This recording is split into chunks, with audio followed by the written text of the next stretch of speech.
ठीक है। हम लोग कौन टॉपिक पढ़ रहे हैं? भारत में राष्ट्रवाद, क्लास 10th का। बाकी ये टॉपिक क्लास 8 में भी है, जिसको कहते हैं भारतीय राष्ट्रीय आंदोलन। ठीक है। लेकिन हमको उद्देश्य क्या है इस चैप्टर का पढ़ने का, कि भारत में आजादी का खून सवार कैसे हुआ, लोगों को कैसी भावना प्रकट हुई कि हम आजाद होंगे। यही इसीलिए ना, इसीलिए हम लोग भारतीय राष्ट्रीय कांग्रेस को अपना उद्देश्य मान करके उसके हर एक बातों पर चले। हमारे देश के सभी नागरिक एकजुट हुए, जिसमें एक भावना उत्पन्न हुई जिसको बोलते हैं भारत में राष्ट्रवाद। राष्ट्रवाद का अर्थ क्या होता है? देश के किसी भी हिस्से में रहने वाले लोग अपने आप को एक क्षेत्र का नहीं मान के किसको मानते हैं? देश को। और जब हम देश को एक मानेंगे तो हम सभी मिलकर क्या हो गए? एक हो गए। और हमारे दुश्मन सब क्या हो गए? हमसे डरेंगे। अगर मान लो हम ही बिछड़ के रहेंगे, हम लोग क्या करेंगे? झगड़ के रहेंगे, तो आप आसपास के जो भी लोग होंगे वो उसका फायदा उठा करके हम लोगों को गुलाम बना सकता है। यही हुआ उस समय जब अंग्रेज आए थे। ठीक है। हम लोग जो टॉपिक पढ़ने जा रहे हैं, जालियांवाला बाग हत्याकांड। किसके बारे में? ये खबर सब सुनते हो और ये क्वेश्चन कई बार आ गया है मैट्रिक एग्जाम में। जालियांवाला बाग हत्याकांड कब हुई? तो क्या बताएंगे? 13 अप्रैल 1919। इस दिन वैसाखी का दिन था। कौन दिन था? वैसाखी। वैसाखी त्योहार होता है ना, जिस दिन ओपनिंग किए थे उस दिन 15 अप्रैल था, उस दिन वैसाखी था। 13, 14, 15 3 दिन चलता है। ठीक है। ठीक है, समझ गए ना। तो इस दिन पूरे देश के लोग त्योहार मना रहे थे, लेकिन इस समय बताओ किसी का बेटा, किसी का पति, किसी का भाई क्या हो गया? शहीद हो गए। लगभग 1000 लोगों की मौत हो गई। इन पर हम चर्चा करते हैं। कोई ना कोई घटना जो होती है उसके पीछे का कोई ना कोई रीजन होता है। आखिर जालियांवाला बाग हत्याकांड क्यों हुई, इसके पीछे का रीजन क्या है? सबसे पहले हम समझते हैं रॉलेट एक्ट। कौन act? Rowlatt act. Rowlatt act जो था ना, था क्या ये समझो। पहले क्या था, जैसे मान लो हम बैठे हैं या आसपास के लोग बैठे हैं, हमारे ऊपर किसी का मान लो अत्याचार हो रहा है, शोषण हो रहा है, तो हम उसके खिलाफ बोलेंगे ना। हम क्या कहेंगे? हम सब एक हो जाओ, एक दिन ऐसा आएगा कि हम लोग को बर्बाद कर देगा, हमारे बच्चे को खत्म कर देगा, हमारी भविष्य नाकाम हो जाएगी, बर्बाद हो जाएगी। हम सभी एकजुट होंगे, हम उसको क्या करेंगे? सबक सिखाएंगे। हम आपस में चर्चा भी कर सकते हैं ना।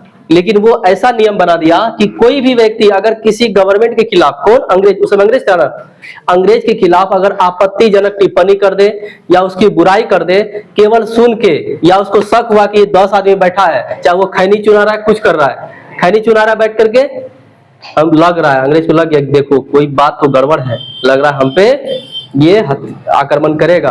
तो इस बिना सबूत के, बिना साक्ष्य के अंग्रेज क्या करता था? उस व्यक्ति को उठाया, धोटिया बिस्तर, उसको क्या किया? गाड़ी में डाल दिया, उसको जेल में बंद किया। ऐसा कानून को क्या कहते हैं? रॉलेट। मतलब अगर तुमको गिरफ्तार कर रहा है तो उसके पास सबूत होना चाहिए आपने क्या गुनाह किया। दूसरी बात, गुनाह करने का रीजन होना चाहिए। उसके बाद लेटर होना चाहिए कि आपको हम इस जुर्म में गिरफ्तार कर रहे हैं आपके इस केस के सामने। लेकिन उस समय क्या था? देख लिया 5 आदमी बैठा है, गपशप हो रहा है, क्या पता हमरे खिलाफ बोल रहा है, उठाया उसको गाड़ी में डाला, उसका कार्ड डाल दिया, उसको जेल में। ऐसे रणनीति अपनाई गई। कौन सा नियम था? Rowlatt act. पूछेगा रॉलेट एक्ट क्या है, बता दोगे? इसको शॉर्टकट बोलना, बिना साक्ष्य, बिना वारंट के किसी भी व्यक्ति को गिरफ्तार कर लेना, ऐसा नियम कहते हैं रॉलेट एक्ट। ठीक है, समझो। अब इसका हम लोग बहिष्कार करेंगे कि नहीं करेंगे? अरे भाई, हम लोग मान लो परिवार में, समाज में 5 आदमी 10 आदमी नहीं बैठेंगे, गपशप नहीं करेंगे तो दिक्कत वाली बात है कि नहीं है? तो इस बात से हम सभी जो लोग थे, भारत के लोग, उसको बोलते हैं क्रांतिकारी, हम सभी लोग क्या किए कि इस कानून के खिलाफ क्या किए? विद्रोह कर दिए। नहीं करेंगे? ये कानून हटाओ, नहीं तो हम लोग कोई काम भी करेंगे, गप भी करेंगे, असल में गप कर रहे हैं, हमको उठा के लेके चले जा रहे हैं, तो दिक्कत वाली बात है। तो इसके खिलाफ क्या किया? बढ़ती क्रांतिकारी घटना और असंतोष, रॉलेट एक्ट के विरोध में हम लोग क्या किए? सत्याग्रह किए, आंदोलन कर दिए। सभी लोग एकजुट हो गए कि ये नियम गलत है, इसको हटाया जाए। बढ़ती क्रांतिकारी घटनाओं और असंतोष को दबाने के लिए चेम्सफोर्ड ने एक खतरनाक शोषण का रूप अपना लिया और लोगों को जबरदस्ती मारपीट करके उसको बंद करना शुरू कर दिया, ताकि ये लोग विद्रोह न कर सके, सत्याग्रह न कर सके, लोग चुपचाप बैठ जाए और हमारा ये नियम लगातार चालू रहेगा। ठीक है। अब देखो ये चेम्सफोर्ड के बारे में, और ये हम रॉलेट एक्ट के बारे में। यहाँ पे लिखा है न्यायाधीश, न्यायाधीश बोलते हैं जज। सिडनी रॉलेट की अध्यक्षता में ये समिति गठित की गई थी, जिसको बोलते हैं रॉलेट एक्ट। किसके नाम पे है? Sydney Rowlatt. इसका पूरा नाम है सर सिडनी रॉलेट। ठीक है, मतलब कि एक न्यायाधीश था, जज था, उसको कहा कि आप एगो नियम बनाइए लोगों को चुप कराने का। तो सर सिडनी रॉलेट हेड हो गया उसका, इसके ग्रुप में और लोग होंगे, तो ये सभी व्यक्ति मिलके क्या बना लिया, एक नियम बनाया और नाम अपने नाम पे रख दिया रोलेट एक्ट। समझ गए? कोई डाउट है? अब देखो, जब बन गया तो पारित होना ना कभी ना कभी। 21 मार्च 1919 को केंद्रीय विधान परिषद में पारित हो गया। ये वी से लिखे विधान, केंद्रीय मतलब सेंट्रल गवर्नमेंट ने इसने क्या किया, इस नियम को लागू कर दिया। बता, जब लागू कर देगा तो हम लोग तो पहले हल्ला कर रहे थे कि नहीं लागू हो, जबरदस्ती मार पीट करके जेल में डाल करके हम लोग को क्या किया, वो लागू करा दिया। दिक्कत वाली बात है। तो जब लागू करा देगा तो हम लोग चुप थोड़े ना बैठेंगे, हम लोग और भी बड़ी क्रांति लाएंगे ना। तो उस समय महात्मा गांधी ने एक कोड दिया था, और इसके बहुत सारे लोग, कोड मतलब कथन होता है, ठीक है। महात्मा गांधी तथा सभी नेताओं ने इस नियम को या इस कानून को अनुचित, स्वतंत्रता का हनन करने वाला तथा व्यक्ति के मूल अधिकारों की हत्या करने वाला बताया। ये क्वेश्चन पूछा गया है, किसने रोलेट एक्ट को स्वतंत्रता की हत्या करने वाला बताया है? महात्मा गांधी और भारत के नेताओं ने। ऐसा हम लोग को एक नियम और मिलेगा, रोलेट एक्ट, जब हम लोग यूरोप में राष्ट्रवाद जब पढ़ेंगे तब मिलेगा। जब हम उसमें जाएंगे तब तुमको याद आएगा कि ये चीज हम लोग पढ़े थे भारत के दृष्टिकोण से, उस समय उसका नाम अलग था, लेकिन नियम सेम इसी तरह रहेगा। ठीक है? कोई डाउट है यहां तक में? डाउट है? अब ये आंदोलन बैठेगा कि आगे बढ़ेगा? आगे बढ़ेगा। मतलब हम लोग हाहाकार किए कि फलाना चीज नहीं होना चाहिए, उसको लागू कर दिया तो हम लोग चुप थोड़े ना बैठेंगे। तो आंदोलन को और विस्तारित रूप दे दिया। अब अंग्रेज भी क्या करेगा, दबाने की कोशिश करेगा कि जल्दी इसको दबा दे, नहीं तो फिर हमारा बेइज्जती हो जाएगी, आगे फिर दिक्कत हो जाएगा। अब सभी लोग जो है 6 अप्रैल को, देखो 21 मार्च 1919 को लागू किया गया। याद रखो, ये क्वेश्चन पूछा है, रोलेट एक्ट जो है कब लागू किया गया था? तो 21 मार्च 1919 को। कब लागू किया गया? 21 मार्च 1900, साथ में बोलते जाना, ठीक है। अब देखो, सभी लोग कहा कि अब हम लोग एक दिन ऐसा समय लाएंगे, हड़ताल करेंगे। हम लोग अभी भी करते कि नहीं करते हैं? चक्का जाम करते हैं, हड़ताल करते हैं। हड़ताल का भी कैटेगरी होता है, भूख हड़ताल भी कर सकते हैं, अनशन पे बैठ सकते हैं, कर सकते हैं ना। तो इन चीजों में सभी भारतीय लोग कहा कि अगले 6 तारीख को, मतलब अप्रैल, मार्च के बाद क्या आएगा, अप्रैल आएगा, 6 तारीख को हम, 6 तारीख यानी 6 अप्रैल 1919 को क्या करेंगे, देशव्यापी हड़ताल, मतलब पूरे देश में सभी लोग हड़ताल करेंगे और अंग्रेज को नाकाम करेंगे, ताकि ये कानून को वापस ले ले, नहीं तो हमारा सब कुछ खत्म हो जाएगा। ठीक है? तो पूछेगा 6 अप्रैल 1919 को क्या था? देशव्यापी हड़ताल। क्यों हड़ताल रखी गई? रोलेट एक्ट के विरोध में इसको वापस लिया जाए। ठीक है? जब हड़ताल पे जब बैठा तो हर राज्य के लोग बैठेंगे, हर क्षेत्र में बैठेंगे। जब यहाँ देशव्यापी बोला तो हर देश के हर कोने के लोग बैठेंगे। उसमें से प्रमुख लीडर जो था अलग अलग क्षेत्र में चले गए। उसी में से जैसे 6 तारीख है, 7, 8, 9, 9वां तारीख को 2 व्यक्ति था जिसका नाम था सैफुद्दीन किचलू। क्या नाम था? सैफुद्दीन। और एक का नाम था डॉक्टर सत्यपाल।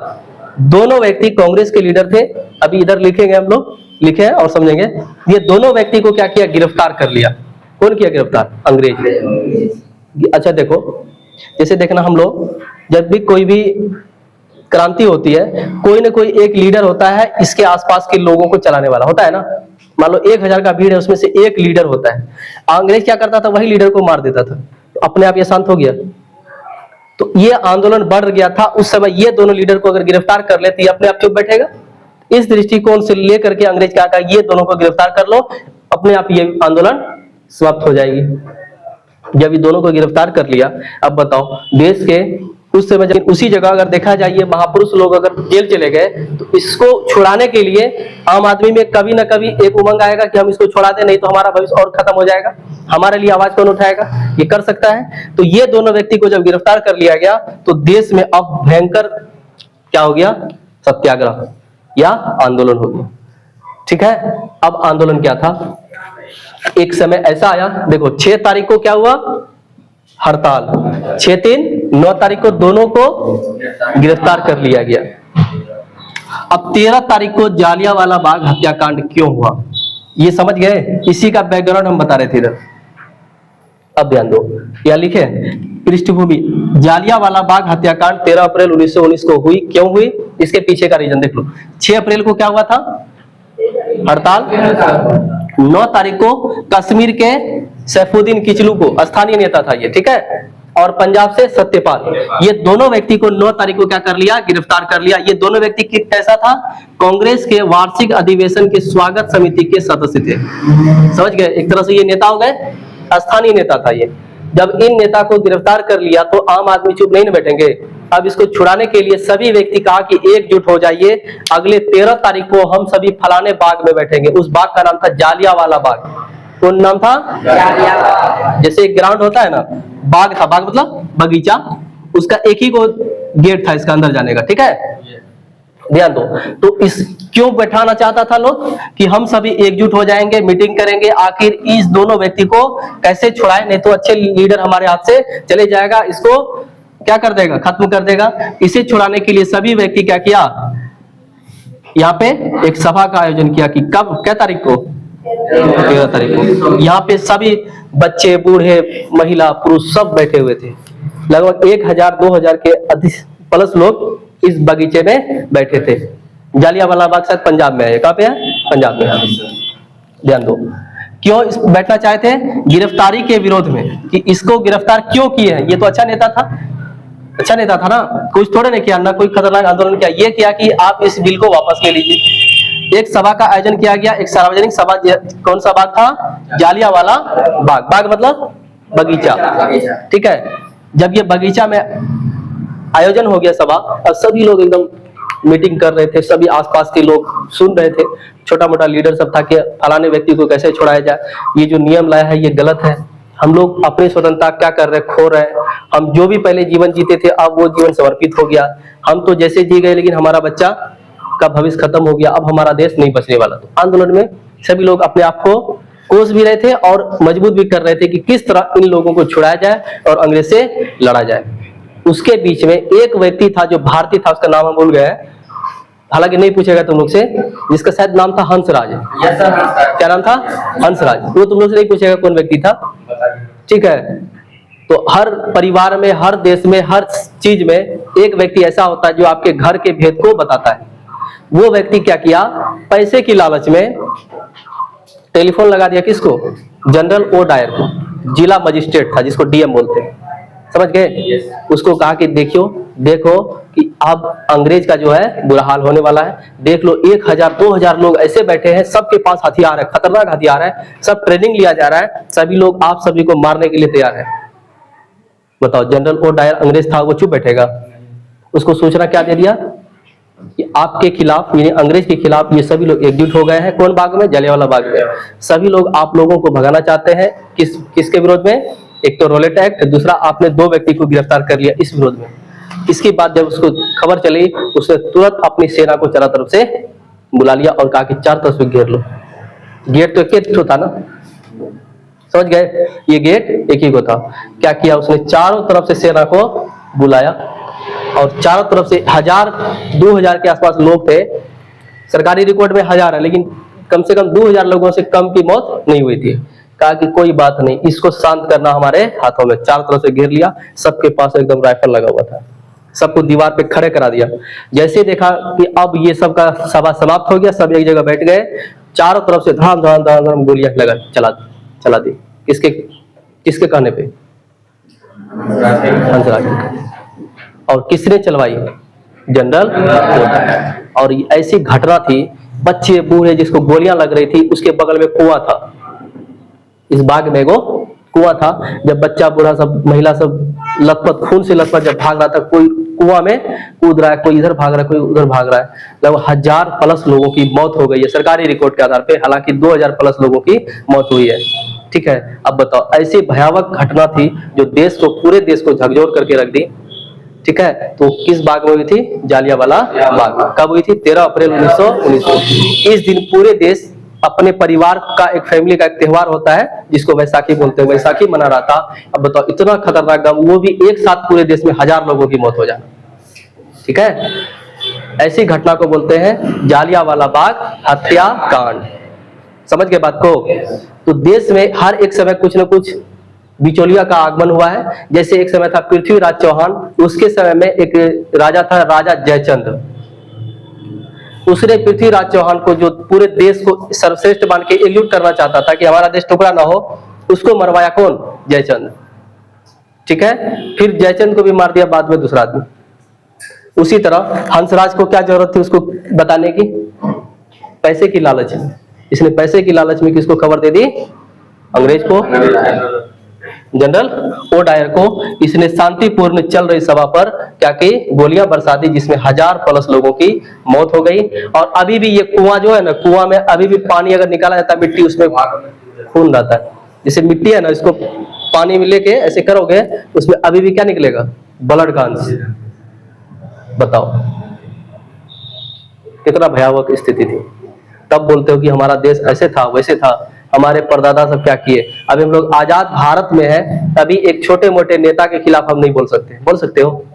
रोड का नाला जो है ये सब गड़बड़ है, अपने प्रतिनिधि, पंचायत प्रतिनिधि, एमएलए के खिलाफ बोल के दिखाओ तो किडनैप करा देगा, रातों रात खत्म करा देगा। बताओ, उस समय हम लोग गुलाम थे, तब भी अंग्रेज के लिए लड़ते चले गए। उन महापुरुषों को हमारी तरफ से कितना श्रद्धांजलि देनी चाहिए। इतने महान व्यक्ति थे जो हम लोगों का भविष्य अभी तक उजागर करके गए। समझ गए? तो तुम लोग को एक दिन 1 घंटा गर्मी लगता है तो बोलते अब नहीं पढ़ेंगे। ठीक है, ध्यान दो। जालियांवाला बाग हत्याकांड के बाद विरोध करेगा, लेकिन विरोध मतलब जालियांवाला बाग हत्याकांड से बहुत सारे महापुरुषों का जो है झकझोर गया, उसका दिल झकझोर गया। जिसके जैसे मान लो कि कोई घटना हो जाती है तो उनको ताज पहनाए, खतरनाक घटना हो गई तो उनको बोले आवा चाचा तुम मुकुट पहनाते हैं, मन करेगा? नहीं। तो उसके खिलाफ एक व्यक्ति थे रविंद्रनाथ टैगोर, उसको मिला था सर नाइट की उपाधि। सर नाइट की उपाधि ये ब्रिटेन की महारानी के द्वारा मिलता है उपाधि। उसको कहा महारानी जी लेके चले जाइए हमारा उपाधि, कोई जरूरत नहीं है, क्योंकि हमारे देश में क्या घटना हो गई है, जालियांवाला बाग हत्याकांड। ठीक है। उसके बाद थे गांधी जी। गांधी जी ने कैसे रे हिंदी की उपाधि लौटा दी। जैसे उपागा देता है ना, उसे बोलते उपाधि, नहीं बोलता सम्राट है ना, किंग, ये सब चीज नाम लगा देता है तो उपाधि बोलते हैं। तो उसको कैसे रे हिंद की उपाधि मिली थी, किसको? गांधी जी को। गांधी जी क्या किए, वापस कर दिए। शंकरन नायर, ठीक है, ये था वायसराय की कार्यकारिणी परिषद में सदस्य था। ठीक है, वायसराय जो होता था ना, उसके ब्रांच में ये सदस्य था। इसने कहा हम भी नहीं रहेंगे, हम पद छोड़ देते हैं। उसके बाद जमनालाल बजाज, जमनालाल बजाज ये गांधी जी का गोद लिया हुआ बेटा, बात समझे? 4 गो बेटा है गांधी जी को, 5वां बेटा इसे बोलते हैं। ठीक है, इसने अपनी राय बहादुर की उपाधि लौटा दी। समझ गए? ये सब अंग्रेज के द्वारा मिला हुआ था। कहा कि हमारे देश में इतनी बड़ी घटना हो गई, हम आपकी उपाधि लेकर के क्या करेंगे, अगरबत्ती दिखाएंगे? नहीं ना। इसीलिए सभी ने क्या किया, अपनी अपनी उपाधियां लौटा दी।